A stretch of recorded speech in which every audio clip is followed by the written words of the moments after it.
Hello everyone, my name is Liza Hanim from class 5TI3. Today I will present my project for English morphology with the title Morphological Analysis of Javanese Language. In this presentation, I will explain what I found from analyzing Javanese words and compare it a little with English. The next slide is about introduction and data display. Javanese is one of the biggest local languages in Indonesia, spoken by around 80 million people, especially in Central and East Java. It's interesting because the language has rich morphology and unique speech levels. The purpose of this project is to identify the morphemes, to see the difference between inflection and derivation, and to describe how words are formed in Javanese. For my data, I used 25 words from daily conversations. Some examples are melaku, which means walk, mangan means eat, tuku means buy, gawe means make, dolan means play, and dolanan means toy. These words help show how Javanese forms new meanings. Okay, the next slide is concept of morphemes. A morpheme is the smallest unit of meaning in a word.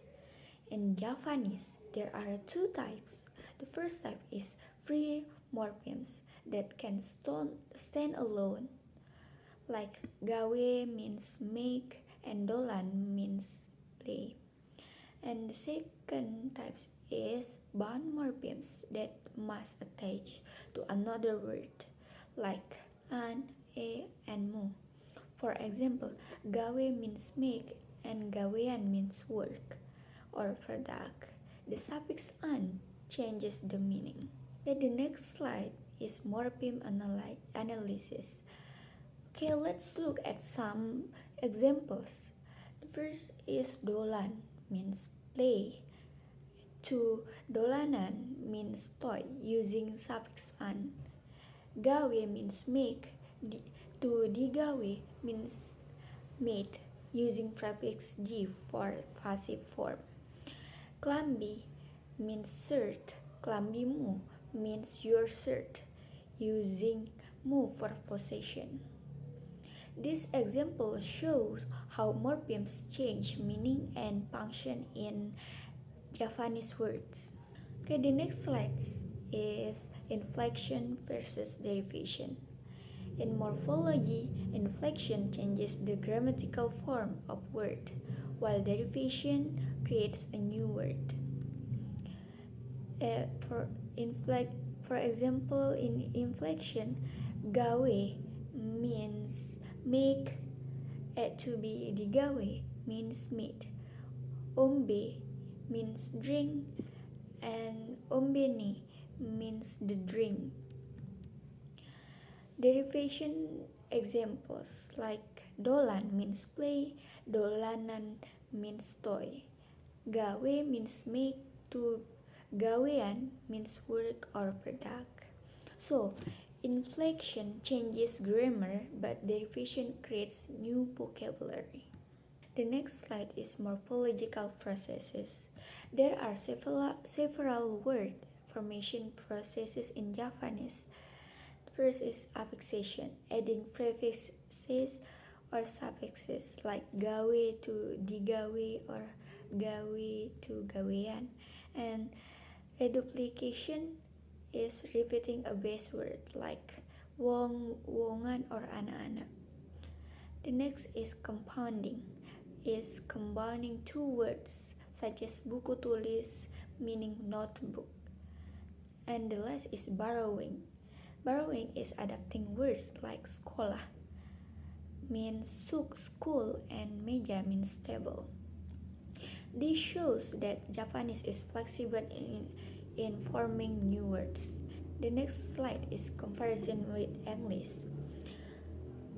When comparing Javanese and English, both languages use affixation and compounding, but English uses more inflection suffixes to show tense and plural, like walk to walk or cat to cats. Javanese doesn't have tense or plural affixes. Instead, it uses reduplication or context. For example, anak-anak means children. English rarely uses reduplication, while Japanese uses it a lot. Japanese also has enclitics like a or mu to show possession, similar to English as or your, but they attach to the word. The next slide is challenges in analysis. One challenge One challenge in analyzing Japanese is deciding where a morpheme starts or ends. For example, a can means his, as in buku e means his book, or that, as in baju ni means that shirt. The meaning depends on context. Another challenge is that some morphemes like an can act as both derivational and inflectional. So we have to understand both the form and the context carefully. To conclude this presentation, from this analysis, Javanese shows a rich and systematic morphology. It uses both inflectional and derivational morphemes, with main processes like affixation, reduplication, compounding, and borrowing. Compared to English, Javanese depends more on context and repetition instead of fixed grammatical marks. This makes Javanese more flexible but also more complex to analyze. Sta- Studying local languages like Javanese help us appreciate linguistic diversity and preserve cultural identity. Okay, maybe that's all from me. Thank you for listening and watching my video.